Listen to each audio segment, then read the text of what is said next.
Muchas gracias. Muchas gracias. Muy buenos días a todos. Secretario de Estado, presidente de Sidigas, autoridades, señoras y señores, queridos amigos. Es una gran satisfacción, como director de la representación de la Comisión Europea en España, el participar en esta jornada, porque me va a permitir ofrecerles brevemente algunos elementos de la perspectiva europea en toda esta problemática.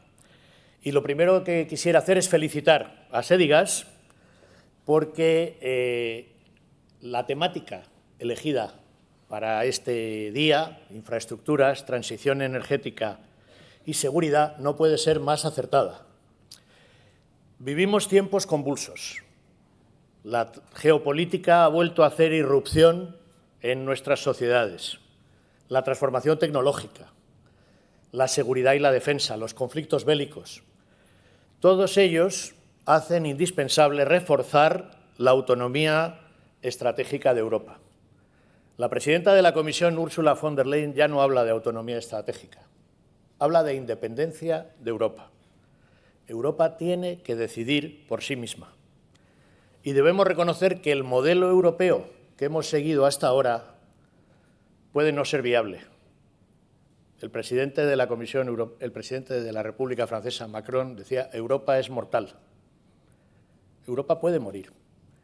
¿Y por qué puede morir? Pues porque nuestro modelo se ha basado en externalizar nuestra defensa, en una dependencia energética muy importante de países que nos suministraban energía barata y también en la subcontratación de nuestra industria. Europa tiene que adaptarse a un nuevo escenario y tiene que ser capaz de decidir por sí misma.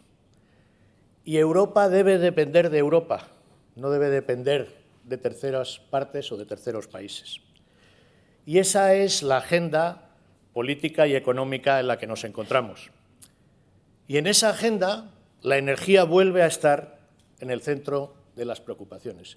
Y digo vuelve porque la energía siempre ha estado, desde los orígenes de la construcción europea, con el Tratado del Carbón y del Acero. El inicio de la construcción del proyecto europeo está en la energía. Y muchos años después, participar en esta jornada me rejuvenece, porque en el año 2000 yo era el jefe de gabinete de una española visionaria, que era la vicepresidenta de Energía de la Comisión Europea, Loyola de Palacio. Y en el año 2000, con gran sorpresa, la Comisión presentó su libro verde para una política energética europea. Y la vicepresidenta de la Comisión dijo: Europa tiene que dedicarse a tres cosas. Y la política energética tiene que cumplir tres objetivos: competitividad, sostenibilidad y seguridad de suministro. Y de los tres objetivos, el tercero fue muy criticado. ¿Por qué tenemos que dedicarnos a la seguridad de suministro? Vivimos en un mundo de comercio, de mercados abiertos. Incluso en la reunión de la Comisión, algunos comisarios, no puedo revelar las deliberaciones del Colegio de Comisarios, pero decían: ¿realmente la seguridad de suministro es tan importante? Hoy, 25 años después, nos damos cuenta de lo importante que es la seguridad de aprovisionamiento. Y nos damos cuenta también de que esos tres objetivos siguen vigentes y no son antitéticos, son plenamente complementarios, porque el mercado interior nos va a dar una competitividad. Y si conseguimos mejorar las interconexiones y si conseguimos que el mercado interior funcione adecuadamente, nuestra economía va a ser mucho más competitiva. Pero además estamos en un proceso de descarbonización, tenemos que cumplir unos objetivos de reducción de emisiones, pero todo eso podemos hacerlo asegurando la seguridad de aprovisionamiento. De manera que estos tres objetivos se refuerzan mutuamente. Sostenibilidad, competitividad y seguridad de aprovisionamiento siguen siendo los tres grandes objetivos europeos dentro de nuestra política energética. Y van a observar en mi intervención una gran convergencia con lo que se ha dicho anteriormente, porque los gases renovables, el biometano y el hidrógeno verde, tienen un papel importante en la consecución de esos tres objetivos. Y voy a dar algunos datos europeos. En Europa, los biogases, la Unión Europea es líder mundial en producción de biogás y biometano. En 2023 alcanzamos los 19 BCM de producción, con un crecimiento del 12% en la inyección a la red. Y de esos 19, 7 BCM son de biometano, con el que podemos sustituir gas natural importado de terceros países.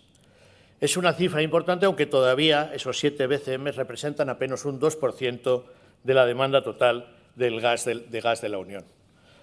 Pero a medida que el consumo europeo de gas se va a ir reduciendo, a medida que electrifiquemos la economía, y el secretario de Estado nos lo decía, la producción debería aumentar. En un futuro no tan lejano, el porcentaje de consumo de gas que podremos cubrir con biometano producido localmente en Europa va a ser considerablemente mayor. Ese 2% no es un techo, sino que es un punto de partida.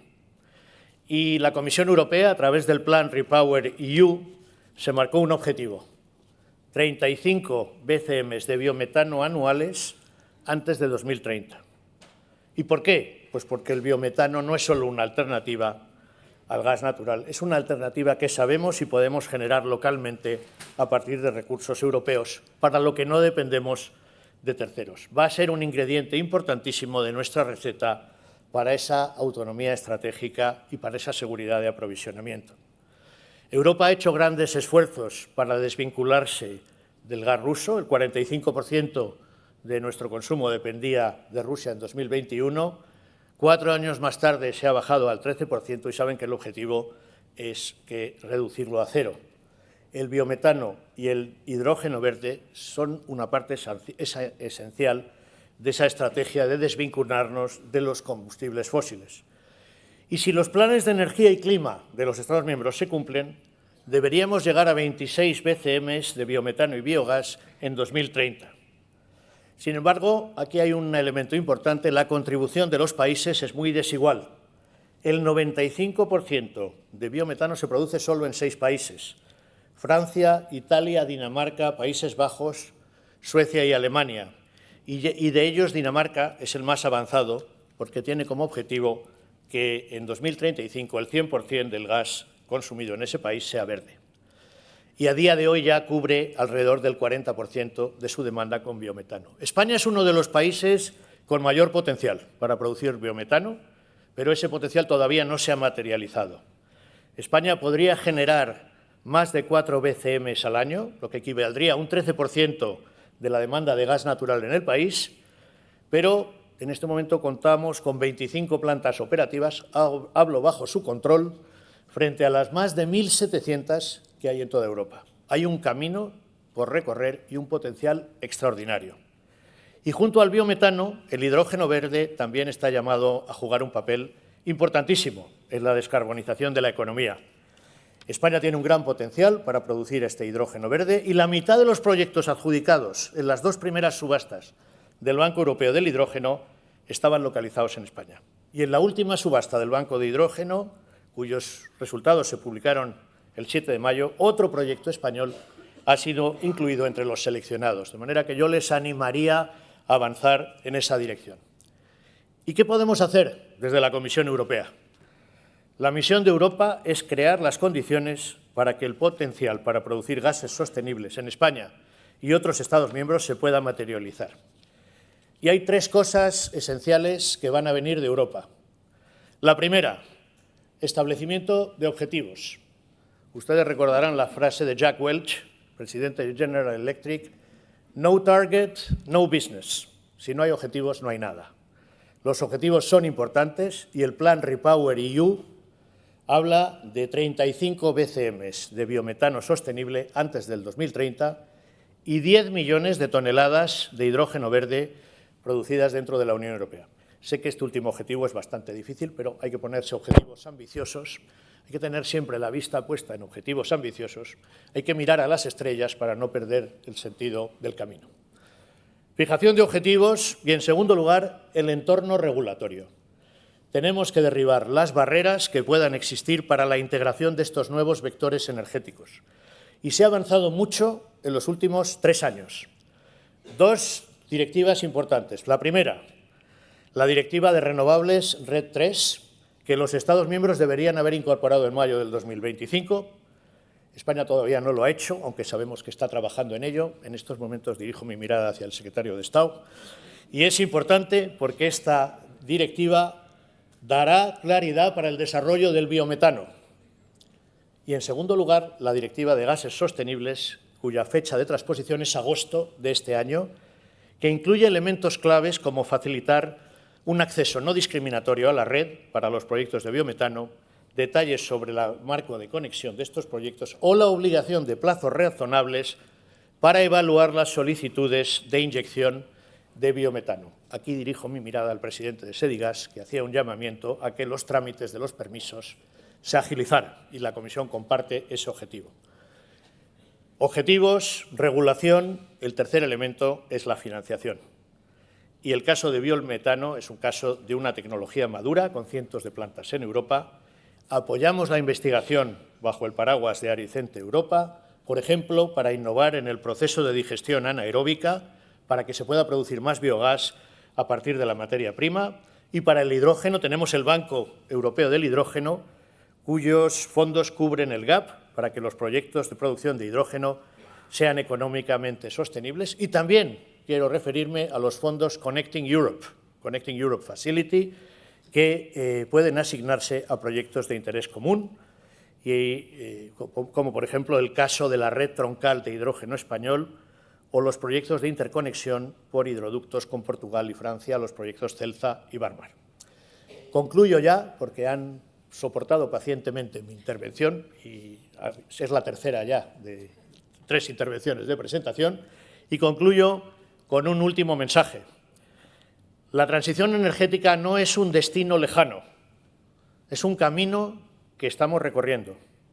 Es un camino que debe llevarnos a una Europa más fuerte, más competitiva, más sostenible y también más soberana en el ámbito de la energía. En ese camino España tiene un papel muy importante que jugar, porque nuestro país puede liderar en muchos aspectos esta transición. Y desde la Comisión Europea vamos a trabajar para crear el marco regulatorio y el apoyo necesario para que esa transición energética pueda desarrollarse de forma segura, competitiva y sostenible. Ojalá así sea. Muchas gracias.